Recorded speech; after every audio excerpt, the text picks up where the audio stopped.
Hey, greetings everybody out there, Rod here. Today we're going to take a look at one of the least played classes in all 5th edition Dungeons & Dragons.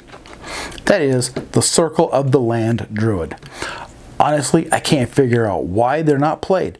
I, for one, like this subclass. And as a matter of fact, I've got 2 of them rolled up as NPC characters for one of my ongoing adventure campaigns in my homebrew setup at my house. I've also got one set up for my disabled veterans group. Fun times with those guys. It's got a lot of versatility. It's not a powerhouse, slam punch you in the face class, but it's there. They're a great utility class. They're awesome for backup. With every great party, you have to have utility backup, damage per second type classes. Not everybody can be the beat stick or the almighty healer. You have to have utility players in order to have a well-rounded team. Starting at a 2nd level, you get an extra cantrip, which brings your total up to 4. So if you don't already have a damage dealing cantrip, this would be the best time to take one, because there's 2 really good ones out there that I like to use. One is Shillelagh, where you get an extra D8 damage using your quarterstaff, and also there's Thorn Whip, which deals a D6 damage and brings the opponent closer to you by 10 feet. Also at 2nd level, you get Natural Recovery. What Natural Recovery does for you is it gives you the opportunity, when you take a short rest, to go into a meditative state and commune with nature, where you can recover half your druid level in spell slots. So say you're 4th level and you have 2nd and 1st level spells. You could either take 1 2nd level spell, or you could take 2 1st level spell slots as a recovery. Now, this can't go past 6th level. So once you hit 12th and you go to 6th level, that's it.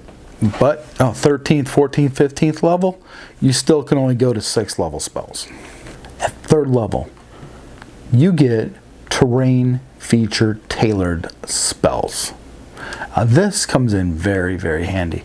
These spells aren't really specific for, hey, I'm only in this area so I can only use these spells. Seriously, if you're in the mountains and you want to use forest type spells, go for it.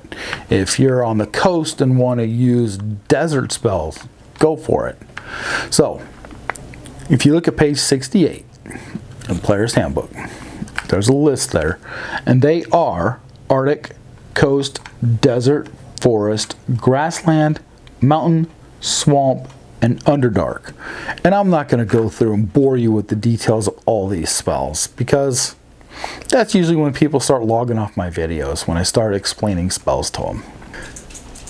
I'm just going to pick one of the terrain subclasses at random here, and we're just going to go with Mountain. So if you look at it, you get Spider Climb and Spike Growth. Now, Spider Climb, of course, you know, you can climb up sheer cliff faces and stuff like that, like Spider-Man. You know, did it up you go. Here I am, the Spider-Man.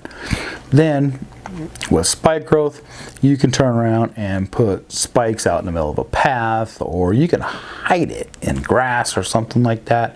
And when people come up to you, your enemies or something, they take damage, and they also get slowed down. So it gives you a chance to put extra damage in there on top of them. 5th level, you get Lightning Bolt and Melted Stone. Lightning Bolt allows you to hit an enemy up to 100 feet away, causing 8d6 damage. Now, if they make their save, they take half damage. Melted Stone allows you to, let's say you're backing up to a rock face, you can meld into it so that you could like heal yourself, because those are the only kind of spells you could really cast on yourself are healing spells.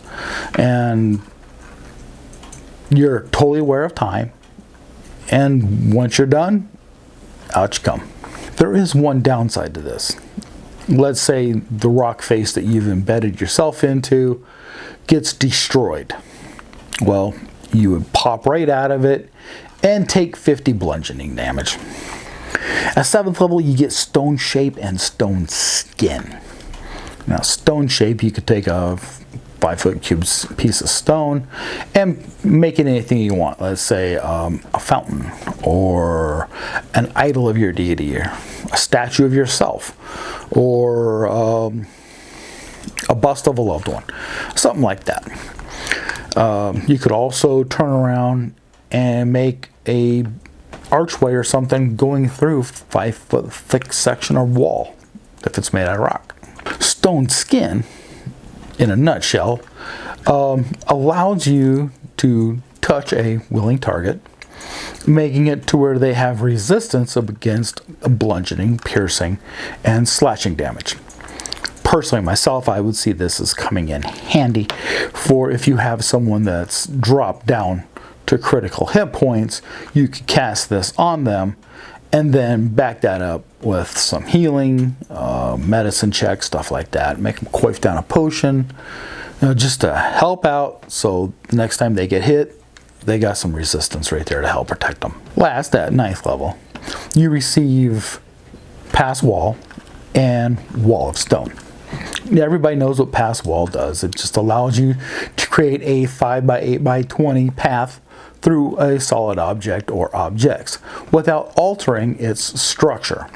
So you could do this and not cause a cave-in or something like that, which would be detrimental. So let's say there is a cave-in. You could turn around, cast that, and your party you and your party could get through to the other side if you got like a band of orcs chasing you through a tunnel or something like that. With Stone Wall, you could turn around and say you want to make a bridge to span a quick moving stream or river that's in a chasm that you can't get across. You can do that. You could also, like, let's say there's a sandy hillside, you could turn around and make a ramp to go up to get to the top. Comes in very handy, I think. These next 3 features I find to be the selling point, or the meat and potatoes, of this subclass. At 6th level, you get Land Stride, which allows you to move without harm or slowing down across terrain features. Let's say loose gravel, which would slow people down, across brambles, vines, stuff like that. You just right on through, no problem at all, and you're not taking any harm from like sharp rocks and thorns and stuff like that, where other party members are going to take that damage. 10th level, you get Nature's Ward. What Nature's Ward does for you is it prevents you from being charmed or frightened by elementals or fey creatures. On top of that, it makes you totally immune to poisons and disease. Finally, at 14th level, this is very helpful. Great to have in your arsenal. It's called Nature's Sanctuary. What this does for you is if there's a beast or a plant creature that's going to attack you, say a shambling mound, they would have second thoughts and pause before they attack. And then they got to make a saving throw. Now, they fail it, they go on and they attack their next nearest target. If they do happen to save, they're immune to the effects of this for 24 hours. So tell me down there in those comments below what you think of the Circle of the Land Druid. I think they're a very good class, worth giving a second look at, or even a first look.